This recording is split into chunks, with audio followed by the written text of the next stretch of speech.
Welcome to the Conception Channel podcast.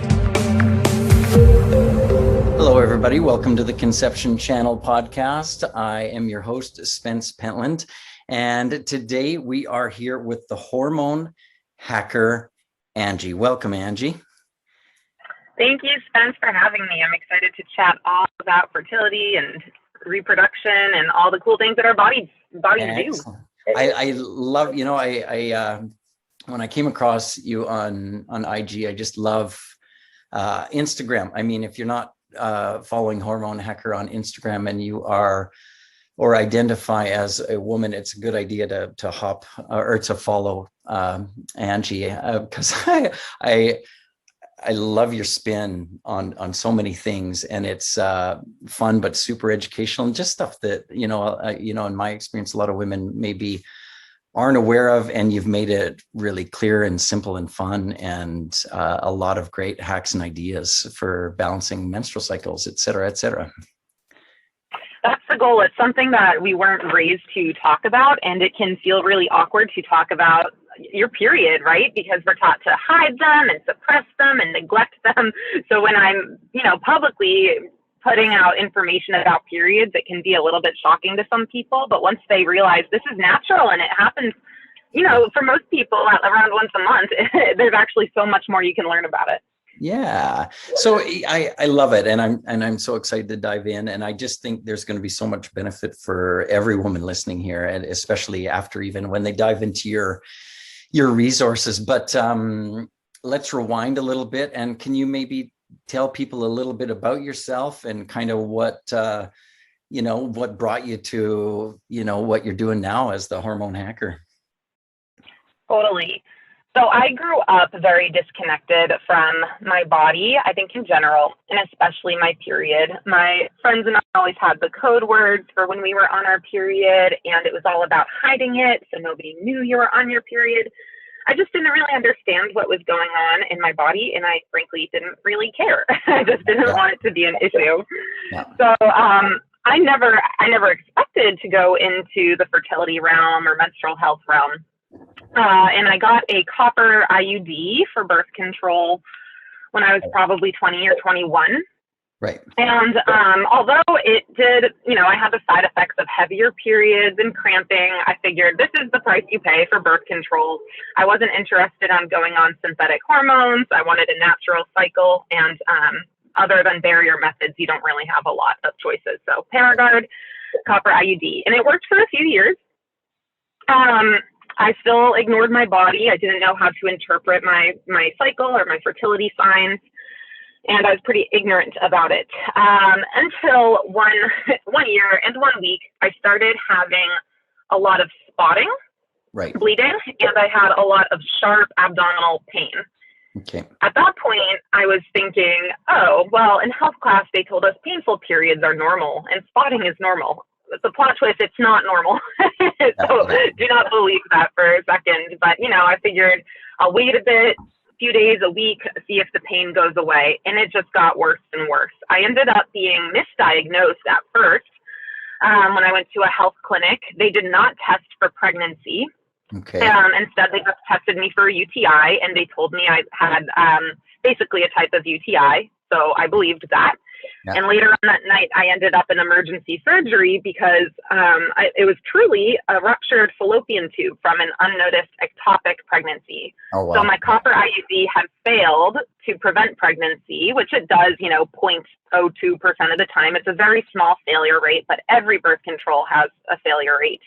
Yeah. And I was just an unlucky one in there. So, the IUD didn't do its job that cycle. I had a pregnancy in my fallopian tube, and it ruptured my tube. So I believe I was 23, and I ended up getting my entire right fallopian tube removed, which was shocking. I was young. Angie, that's crazy. You went through a full ruptured tubal pregnancy and just toughed that out. Yeah, and it wasn't easy because I was not given the resources or the tools to learn about why it happened or how I can prevent further reproductive issues. I had questions about my fertility that it was really hard to find answers for because these things aren't often spoken about. So although the physical recovery wasn't terrible, the emotional recovery for sure was. And thankfully, I was able to discover fertility awareness and fertility awareness for birth control. And that is what really helped me heal. And it's what inspired me to dive further into this field. So I eventually became a fertility awareness educator, and I started exploring cycle syncing, and I just could not stop talking periods after all of that, in menstrual cycles in general. So in the long run, it ended up being an amazing opportunity. I had trauma, but I healed from it, and now I'm here to spread the word about how your menstrual cycle can be your superpower and how beneficial it is to be really in touch with it. Awesome. I was going to ask you to add your mission in there, but you did that so nicely.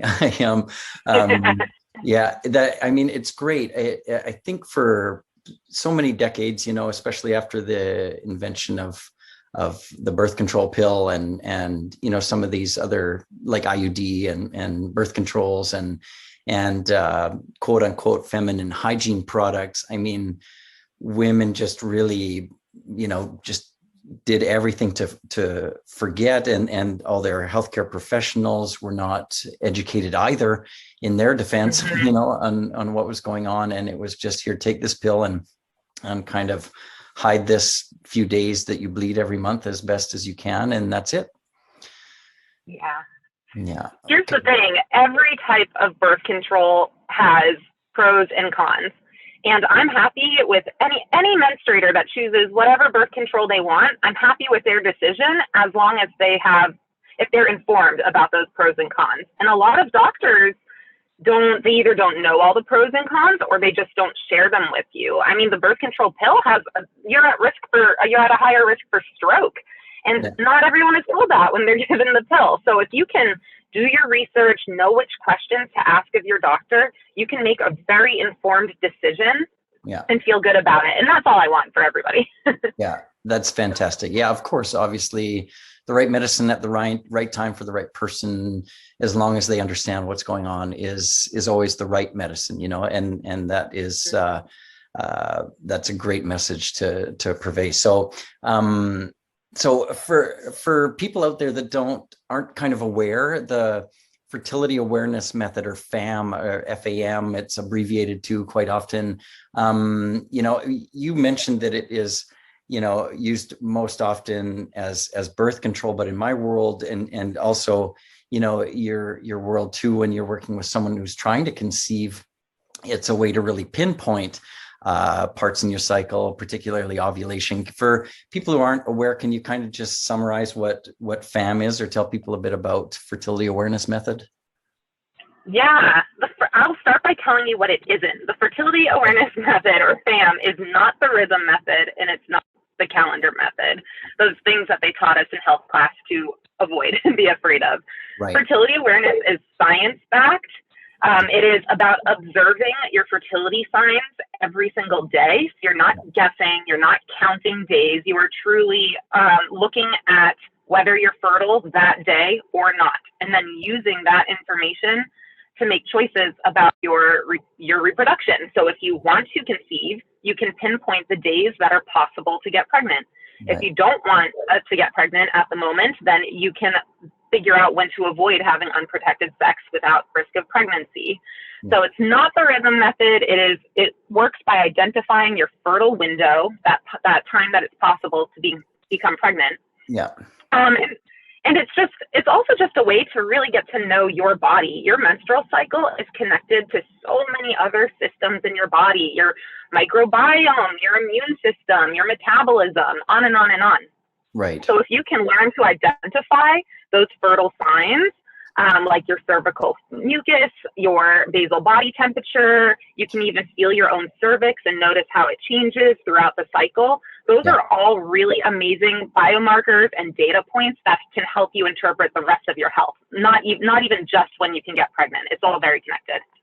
Yeah. So you mentioned, I mean, and these are all amazing, and people can kind of pick and choose, and often it's after they've kind of watched their body even if they're using a tool for 2 or 3 months and they're seeing some sort of natural rhythm, they can kind of maybe get rid of the tool and just rely on body signs.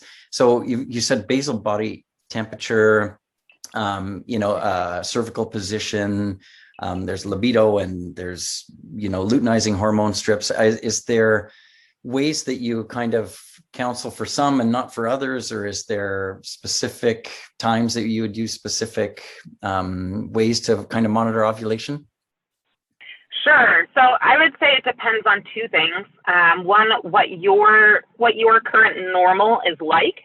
For example, if you're currently breastfeeding and not getting a menstrual cycle, then you might not take your temperature. You might learn a specific fertility awareness method that has to do more with cervical fluid. Right. If you have pretty regular cycles, then you might be a perfect fit for a symptothermal method where you're looking at your temperature and your fluid. There are a handful of different types of fertility awareness methods. You can reach out to an instructor to see based on your current stage in life what is best for you. Yeah. But yeah, in general, I teach the symptothermal method, which is using those primary fertility signs of basal body temperature and cervical fluid and cervical position to get an idea of your current hormone levels and your fertility status. But there are so many other pieces that go along into there. So like you mentioned, your libido, your mood, your cravings, everything is very cyclical. So depending on your current status in life, what your cycles look like, and then also depending on your current intention. So if you are looking to conceive, you might not need to collect as much data as somebody who's looking to prevent pregnancy, because if you get pregnant, it's a good thing.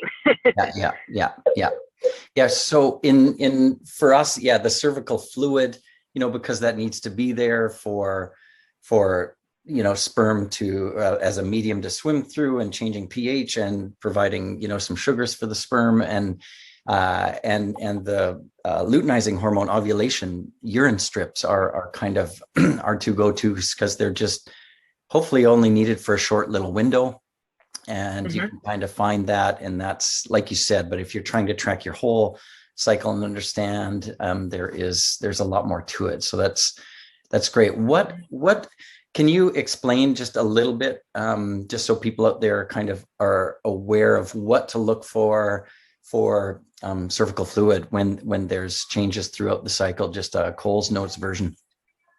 So cervical fluid or cervical mucus is it's present in every healthy cycle. Like you said, it facilitates having healthy sperm be able to get you pregnant if that's what your intention is. So you want cervical fluid. It's one of those things where when you're a teenager or in your 20s, you're like, why is this coming out of me? Do I have an infection?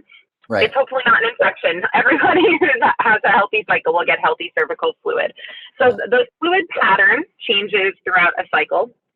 You have your period, which is a few days of bleeding. And then most people, and this is very individual, but most people will have at least a day or two of really nothing coming out through the vaginal canal. So you've finished bleeding and you don't have anything else really coming out. But once you start to approach your fertile window, you're going to notice some fluid that comes down from your cervix through your vaginal canal, and you might find it on your underwear. You might find it when you use the bathroom. You can feel it with your fingers. And usually at this point, it starts off as maybe lotiony or creamy. It's white and thick. And as you get closer and closer to ovulation, the release of an egg for that cycle, your fluid starts changing to look more stretchy and clear and watery, and it starts to resemble egg whites. So if you are looking to get pregnant, if you can time unprotected intercourse for the days that you have that really stretchy fluid coming out of you that looks like egg whites, that's a really great sign of fertility, and it could be a really great time to try to conceive. So around ovulation is when it's that wettest, most fertile quality fluid. And then after you ovulate, it'll pretty quickly revert back to a different type of mucus that's a lot clumpier, stickier. It might go away completely, and you might not even notice any fluid until the next cycle after your next period. So for conception purposes, you're really looking for that super stretchy, clear, transparent fluid. Okay, you say egg white, and to clarify, you mean raw, like a raw egg white kind of consistency, right? That's correct. Yep. Yeah. So if you crack an egg open, that's actually a very similar consistency to highest fertility fluid. Yeah. Okay. Okay. Great. All right. Well, thank you. Yeah. So these different tools. When you put people through your like on your website, the hormonehacker.com, you've got this self-paced learning section, and the first one is hack your hormones. Is this kind of where people can learn more about what we're talking about right now, like the 101 of what's going on and how to observe it? Yeah, so this course is like the crash course to everything that helped me heal from my surgery and from my ignorance in my body. I basically wanted to boil down everything that I've learned over the years and been trained in over the years into the introduction to everything fertility and hormones.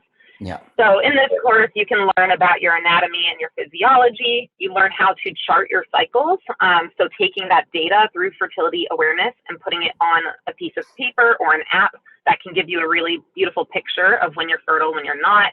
Yeah. We talk about period problems, what could be an issue, how you can support your hormone health. And then my favorite part of all of it is starting to cycle sync. So aligning your life with your menstrual cycle, the way you move, eat, work, and play. And that was a whole game changer for me. Yeah, that's kind of your tag on IG. I saw that. And that's honestly where where you caught my eye, was you're calling it cycle syncing, sorry. Yep.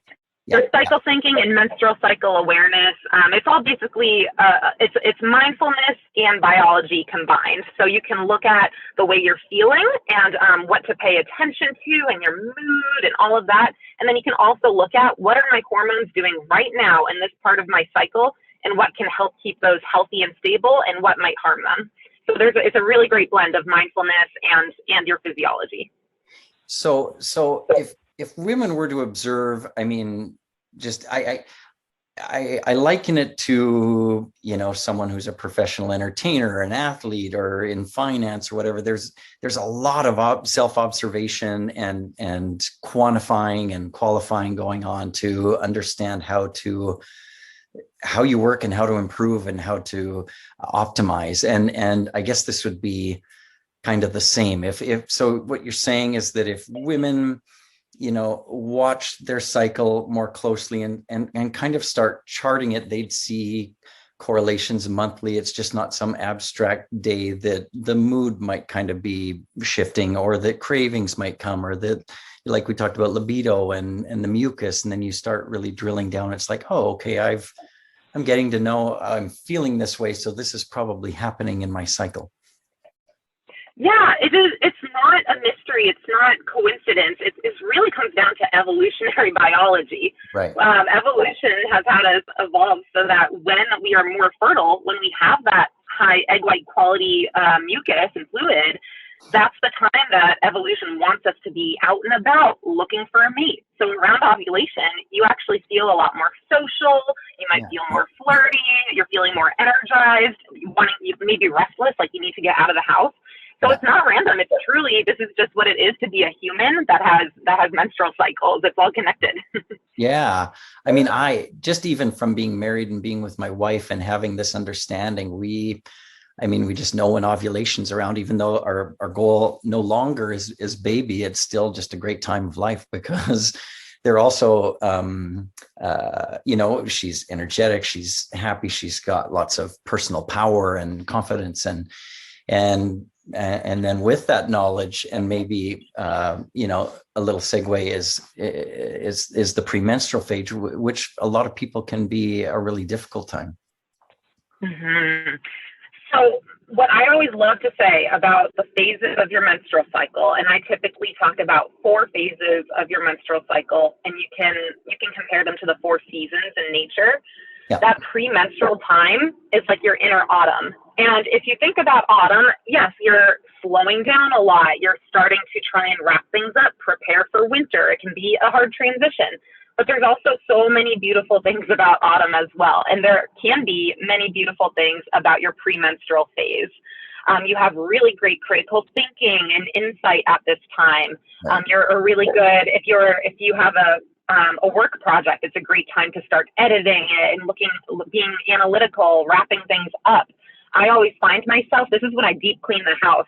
I put on a podcast and I'll just go around tidying everything up, trying to get everything ready so that when my period comes, it's like a fresh start. I'm able to relax and reset and look forward to the coming goals of the next cycle. So that time of your cycle can be difficult if you have a hormone imbalance. Yeah. Say you have low progesterone, you might get really moody, mood swings, anxiety. Of course, if you have, let's say you have high estrogen in relation to progesterone, maybe you have terrible cramps, heavy bleeding. So there are this time of your cycle and your period, they are vital signs. Your period is a vital sign. If you can start collecting the data during your period and during that premenstrual phase, you can start noticing the patterns and using those as clues to maybe there's a hormone imbalance. Maybe there's something you can do lifestyle wise to fix those symptoms. And then you can actually enjoy every part of your cycle. Yeah. And and sometimes maybe even, okay, this is just who I am kind of at this time and some of these things that are happening. And so this is how I can adjust life, or these are the choices that I can make that are kind of in harmony with that phase. Like you said, maybe premenstrually might be tougher, but there's creativity there, or there's certain things that can really be only harnessed if you are aware. Exactly. And that was such a game changer for me. The time around ovulation, when you're feeling very social and go and goal chasing, that's your inner summer. And for so many years, I just wanted to be constantly in summer. So I would push myself to always be on the go and always out doing things and trying my hardest to exercise and blah, blah, blah. And that just leads to burnout. You can't be in summer year round. It takes nothing blooms year round. You need to plant the seeds. You need to nurture them. You let them bloom and then you harvest. So if you can flip your mindset, instead of focusing on, oh, I wish I were always at my highest energy and I wish I were always that person, I challenge you instead to find the beautiful perks of each part of your cycle, because then you get to be 4 different people throughout every month. You get to be a slightly different version of yourself 4 different times, and they all balance each other out so perfectly. So when I started cycle syncing, I noticed I was more productive at work. I was feeling better in exercise and I didn't burn out. I was starting to eat different foods, try new recipes, because depending on where I am in my cycle, I want and I need different things to fuel my health. So a total game changer. If you can start tuning into those inner seasons and the phases of your cycle, it makes you feel better. It makes you think more clearly, and it just really deepens your relationship with yourself and other people. That's a good call. My wife says I hit when I'm hot, I retreat when I'm not. And maybe that correlates to basal body temperature. So I love you correlating with seasons. It's very, the last 20 some odd years of my life have been, rooted deeply in traditional Chinese medicine, and those 5 phases are very deeply connected to seasons. And you're doing that with the cycle. And I love that because there's insight deeply in nature and it can all be connected. But can you just quickly, for people, kind of outline those 4 phases and kind of what's going on at that time, and a couple of simple ways or things that they can do, or just some basics? Absolutely. And I'm a pretty outdoorsy person, so the nature parallels really resonate with me. And if you think about nature, everything works in cycles. We have our solar cycle, our seasons, our moon cycle, and you are part of nature, so you are also cyclical. So listen up. You've got your 4 phases or your 4 seasons. When your menstrual cycle begins, we'll call that the start of your period. And you have, however long your period is, you have your days of bleeding. And this is your inner winter. It is a great time for looking inward, reflection, checking in with your intuition, and resting and renewing. So this is a great time to do lower energy tasks, spend some time alone, get honest with your emotions. I love to journal. This is sort of my monthly reminder to take a step back and look at my life and just see what I need that day. Yeah. At minimum, if you can give yourself 20 minutes a day, even on the days that you're bleeding, to just focus on you and do something relaxing, that is going to carry over through the rest of your cycle, leaving you feeling more refreshed. So think of this as your cozy winter time to maybe hibernate just a bit. Yeah. As your cycle, as your period ends, and you enter your follicular phase. So this is when your follicles and your ovaries are starting to try and get the eggs more mature. So things are starting to spring up, just like in spring.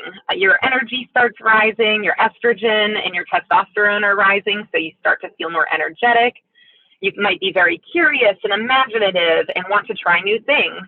This is my favorite time to start new habits or try new things, is that time between your period before you get to ovulation. It can feel like a nice reawakening, like you're coming out of hibernation. Okay. As you approach your most fertile time, your ovulatory phase, this is the days leading up to and around the ovulation, your inner summer. So this is when you're just, out all the time. You have high energy and confidence, and you're charming. You want to make these bold moves, make new social connections. This is the time to go ask for a raise, do a job interview, do those big, bold moves, and save the detail work for later. So this really just go push it. Like if you can time, I don't know, an ultra marathon with your ovulatory phase, you'll probably feel a lot better than if you were to do it in your late luteal phase, which is your inner autumn. Okay. So after ovulation, premenstrual, leading up to your period, this is your luteal phase. And this is when your progesterone rises and becomes the key hormonal player instead of estrogen. Progesterone in balance will make you feel nice and calm. You'll feel happier at home, start kind of caretaking, tidying up. If your progesterone's out of balance, this is when you can start feeling those rough premenstrual symptoms. So keep that in mind. You might need to work on it. Bad PMS is not normal, side note. Right. So this inner autumn time, your premenstrual inner autumn, is, like I alluded to earlier, a great time for wrapping things up, looking at things with a critical eye, editing, finding truth, coming to completion. You need to be mindful of your inner critic at that time. Your inner critic in your head can get pretty loud because you are dealing with changing serotonin levels, and just, you need to be careful with the way that you're speaking to yourself. Mindset is an important part of the inner autumn. And if you can set yourself up for a great coming season and a great coming cycle, if you really take care of yourself and prioritize self-care in this inner autumn. So again, it's very individual. The best advice I can give you is to start tracking, even just like a 1 word a day for a few menstrual cycles. You'll start noticing just from a word or a phrase a day that your mood and your energy and your desires change over a cycle and over your season. It's funny, it just popped up. If people could go back to women could go back to their diaries, maybe if they did keep one of those in high school, they might be able to almost see in retrospect what was going on in their cycle at that time, depending on what they were writing about. Just a quick thought. Oh, totally. I would love to go back and check that for me myself. So in the inner autumn time, there is or premenstrual phase. There is something you've talked about, and I know you see it, PMS Fighting Food. So can you talk a little bit to that? Yeah, so I love to eat with my cycle, and I am not a proponent of restriction or rigidity. I really like to eat intuitively, and I've found that tuning into my menstrual cycle really supports that. So in general, I like to think of the foods within the season framework as well. Yeah. But there's also some, biology behind it. Like when you're bleeding and during your period, you want to reduce inflammation. You want to build up your nutrient stores again. So those can be like really wintry food. And there might be, I'm not a TCM practitioner, but I'm sure there's some parallels in here. Like during different parts of your cycle, you might want warm food, and during other parts, you might want cool food. Yeah. So for me, during my menstrual phase, I'm really looking at warm, cozy, hearty meals, warming spices, things that will lower inflammation. Like when I'm approaching winter roots and more deeply nourishing, kind of thicker food, maybe to build blood idea. Yes, I love like curries and stews and soups at this time.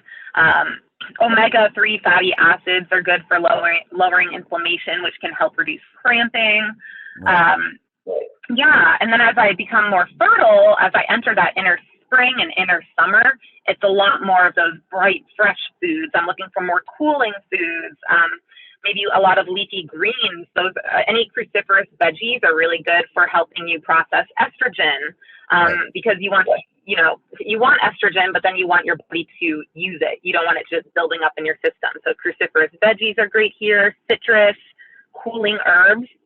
Right. I love anything out of my garden at this time. And then Yeah. as I enter my inner autumn, that luteal phase, that premenstrual phase, this is when I want to kind of go back to those warming foods. So root vegetables, whole grains, leafy greens, beans, warming spices. I'm kind of retreating back into that cooler part of the weather, of the seasonal weather. So I want to support my mood, build up nutrients so that I'm going into my period feeling strong. And there's also, I like to point out that there's a difference in your metabolism before ovulation and after ovulation. So after you ovulate, you have more progesterone and your metabolism actually speeds up, which explains why you're often hungrier before your period. You actually need more calories before your period just to maintain your metabolism. So don't be afraid to eat more if you're hungry during your premenstrual phase, during your inner autumn, because especially if you're an active person, you're going to need to eat more and pay attention to getting more protein. You need more carbs at this time of your cycle. So prevent those blood sugar crashes. There is, I know with keto and things like this, and we're not going off on that tangent, but a lot of people have taken on or started to experiment with ideas of fasting and intermittent fasting, et cetera. And something fairly conclusive that I've seen, repeated is,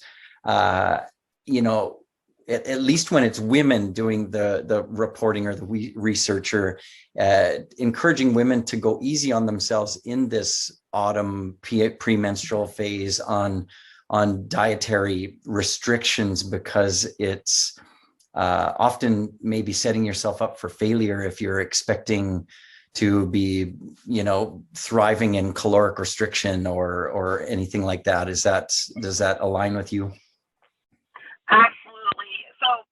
I'm all about working with your body and not fighting against your body. So if you're starving yourself or if you are really craving something, that's a sign.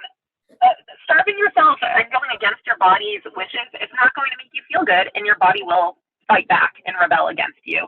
And if you have really intense cravings, your body is trying to send you some kind of message with that. And so you need to listen and figure out what you actually need. I definitely am always seeing what my body actually wants, what it actually needs, and trying to make healthy choices to go along with that. Yeah. Not even just with food, but even with exercise, with all the changes that happen after ovulation compared to before.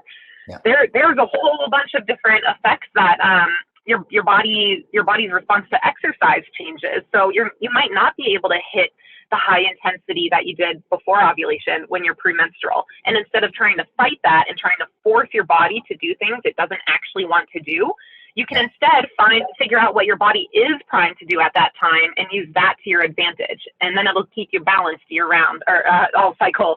Yeah, I guess year round, but also all cycle long, because you're not burning out on one movement or one food. Well, premenstrual phase could also be regarded as pre-pregnancy or very early pregnancy phase too. So your body is probably, in a really broad sense, just trying to go inward and nurture itself, and doesn't want to, and maybe isn't biologically as capable of doing those high intensity interval trainings or fasting when it wants to be full of nutrition and creating life. That is such a great point. And it's important to remember that even if you don't want to get pregnant right now, your body is operating as if it's going to try to get pregnant. So that's why you release an egg every cycle at ovulation. It's why you produce progesterone. And it's why your PMS symptoms can be pretty similar to very early pregnancy symptoms, because your body is operating as if there's potential to become pregnant every single cycle. Obviously, if you get your period, then you're not pregnant. If you don't get your period, you could be pregnant, but those days before you would get your period can look pretty similar, whether you're going to become pregnant or not. So your progesterone is really trying to protect you and protect a potential baby, whether it's going to be there or not. Your body is just acting like, oh, well, we might as well make them take it easy and start, nesting at home. And that's part of why I start cleaning a lot during my luteal phase. It's why I like to be home more often. It's because my body is like, well, just in case you're pregnant, why don't you take it easy and get the home ready? All right. So we have been, and I love this. Thank you so much. You've given so many great hacks and tips and tools and education on what's going on in each section and phase of a menstrual cycle, and how to optimize and how emotionally, women are set up, and how, to eat and exercise and socially and the whole bit. But what about, I wanted to just switch gears a little bit, and because in my practice over the years, I've worked with a lot of women with amenorrhea or PCOS, and have used some of these ideas to try and re-trigger a cycle, with a physician might try and do cyclical progesterone, like 14 days on, 14 days off. In my opinion, I like to try and sync women with the moon and try and do some of these things that you're talking about, like exercise, diet, herbs, acupuncture, all these different things at different phases to try and help re-trigger, and have had great success. So can you kind of speak to that and maybe with a little starting with how women and the moon are quite linked? Sure. So I'm not an expert in lunar cycles, but I do find it really, really cool that, the lunar cycle's 29 and a half days. And I know we're kind of told in textbooks, the average menstrual cycle is 28 days, as if we're robots. And not everyone has a 28-day cycle. It's not even the norm. But there's actually research that shows that the average person's cycle is actually close to 29 and a half days. There have been cycles of my own where I've bled with the new moon and then ovulated with the full moon. It doesn't happen to me every time, but it can be a really great way to pay attention and notice things. I mean, I love looking up at the sky and wondering, which are we waning or waxing right now? And then I'll quickly think, am I in my follicular phase or my luteal phase right now? So it can be a really great way to start tracking your cycles. Say you're not having a cycle right now and you are trying to get it back. It can be a good mindful way of using those inner seasons with the moon. So a lot of people will take the new moon as their inner winter. The waxing moon would be your inner spring. The full moon is your inner summer, and then the waning moon would be your inner autumn. So if you can start eating, moving, working, and doing your hobbies along with the moon cycle in those inner seasons, it would be amazing if you could then get your period back and have it synced with the moon. So I think it's a super cool tool. It can really keep you mindful. I know myself, I actually lost my period for over a year. I had hypothalamic amenorrhea myself. And had I started to chart my cycles back then, I would have noticed that there was an issue sooner. So depending, there's a handful of things that could be contributing to lack of a cycle. And charting your cycles through fertility awareness can really help you get a picture of what could be going on. Because if you notice, I'm getting that cervical fluid that looks really healthy, but I'm not getting a period, it means that your body's trying to ovulate, but not quite getting there. So the more data you can collect, the better. Yeah, that's fantastic. And I love how fertility awareness method applies to everything from birth control to trying to conceive and get pregnant to also what we just chatted about, trying to restore a cycle. And you can stack on top of that with like I said, with acupuncture, maybe Chinese herbal medicine and phasic in a phasic way, and if need be, progesterone as well, if you want to get into hormones and to try and kick a cycle back in, and restore its normalcy. I just see it really, helping women in so many ways, and them being so thankful. Because when you're young, like you said, you just try to forget about it, and not having a cycle is fine, Yeah. But at some point that shifts, and it feels right to have balance in your cycle. Yeah, and something important to keep in mind is that if you are on hormonal birth control right now, even if you think you're getting a period, if your birth control shuts down ovulation, which many hormonal birth controls do, then it's not a true period. It is a withdrawal bleed from basically the sugar pills. So say you're taking the birth control pill, you take those pills that make you get what looks like a period. If you didn't ovulate, you didn't get a real period. So if you are thinking of trying to conceive and become pregnant within the next couple of years, I always suggest trying to get off hormonal birth control even 2 years before you want to have a baby, because it could take a while for that true ovulation to return and for true periods to return. Also, a lot of people are prescribed hormonal birth control, like the birth control pill, to cover up their bad period symptoms. And I say cover up because the pill doesn't actually cure anything. It doesn't actually heal anything. So if you decide, I want to have a baby right now, and you get off the pill, you might find that your problems come right back. You might find that you're not actually having periods. You might have developed new issues that birth control is covering up. And you might not be even connected to your body at that point, or your cycle. So I highly recommend, if you're on birth control now, but you're looking to conceive in the next 1 or 2 years, take this time to quit birth control and learn fertility awareness. You can use fertility awareness as birth control in the meantime until you're ready to conceive. Yeah.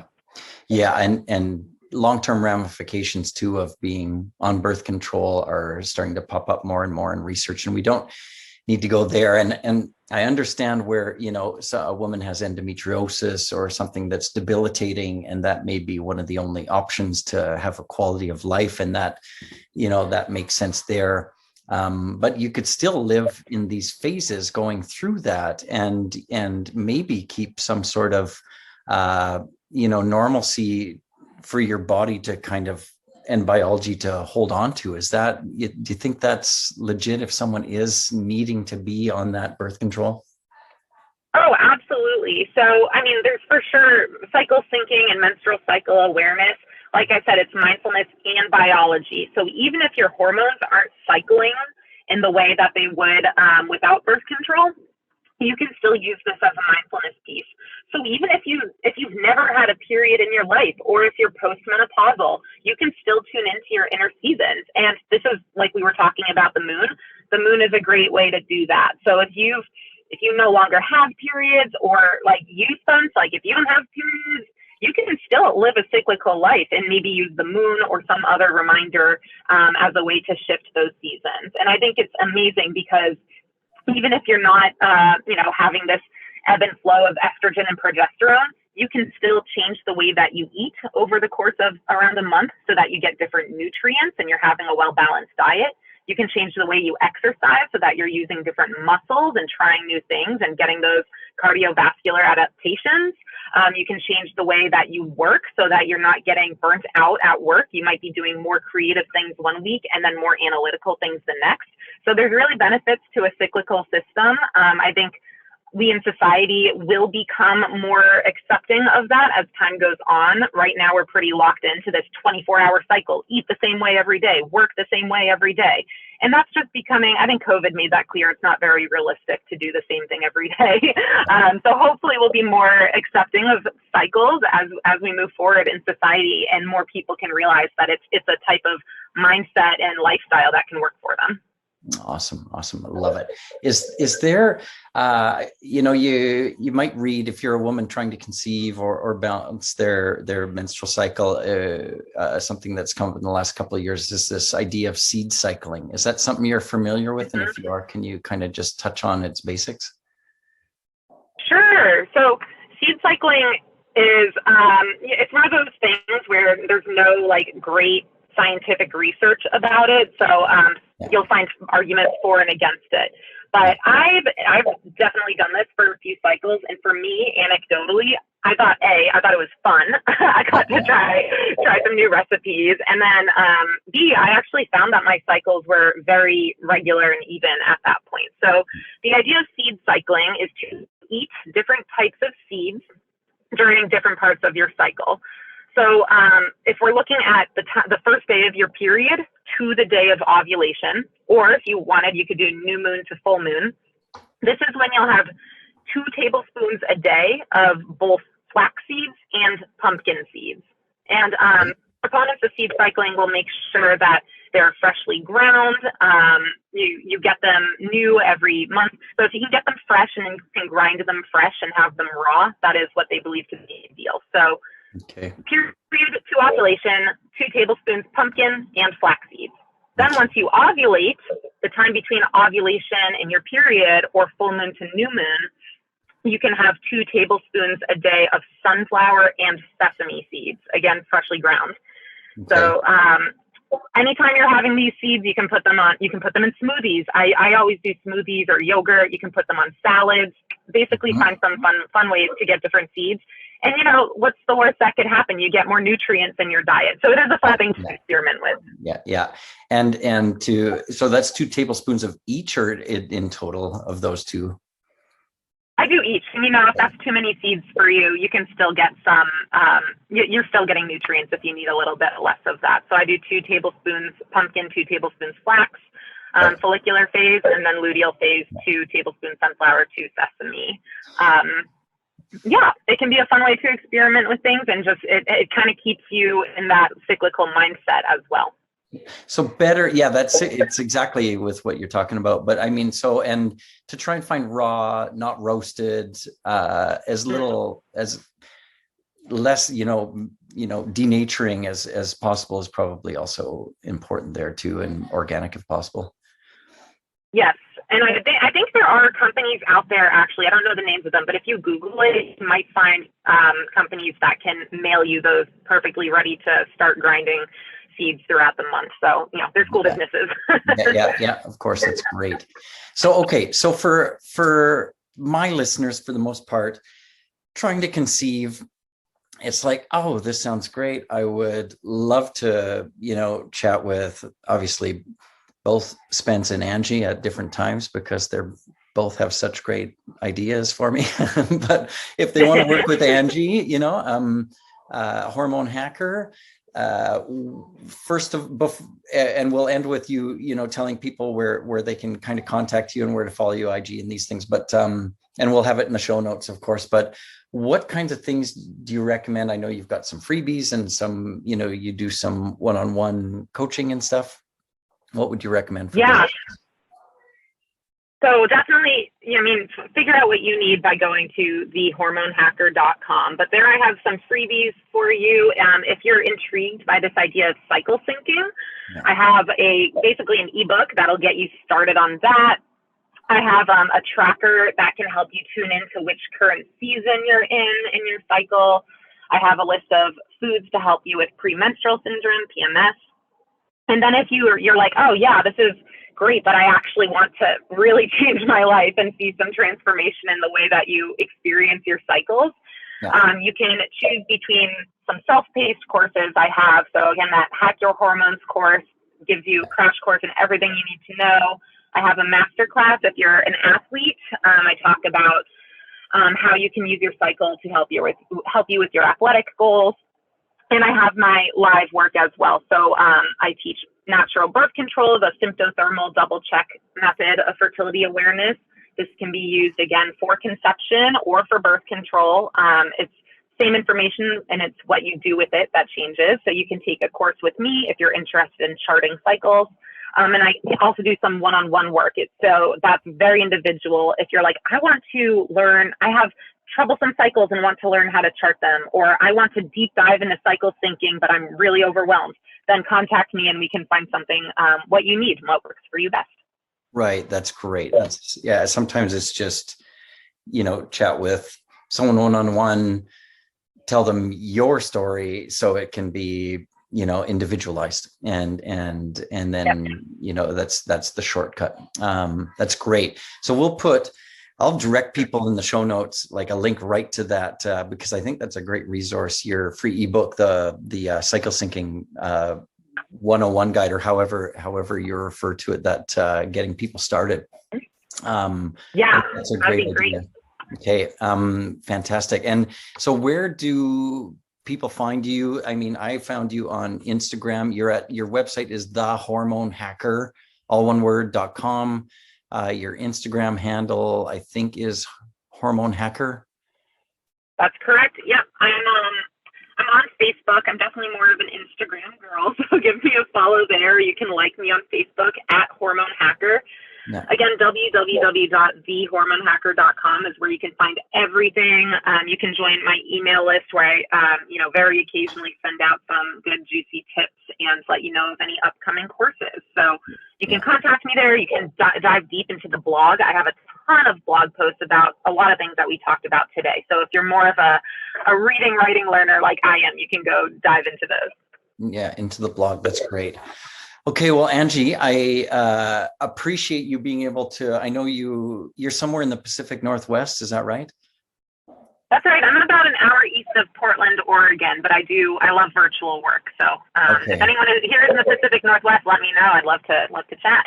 Yeah. And I know you have a special affinity to maybe these type A athletic women as well. So if that resonates with you at all, I think Angie in particular is like a ding dong fit, but because she's always out in the woods, as I have an affinity to as well, and that is amazing, and probably really good for your cycle as well, just breathing fresh air and touching trees and earth.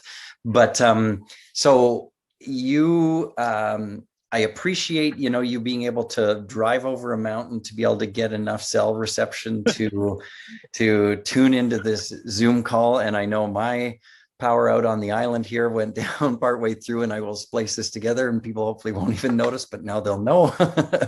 But I appreciate your time, and it has been wonderful. And we'll wrap up after we wrap up the show here. But I just wanted to let everyone go and take all this knowledge with them and say thank you.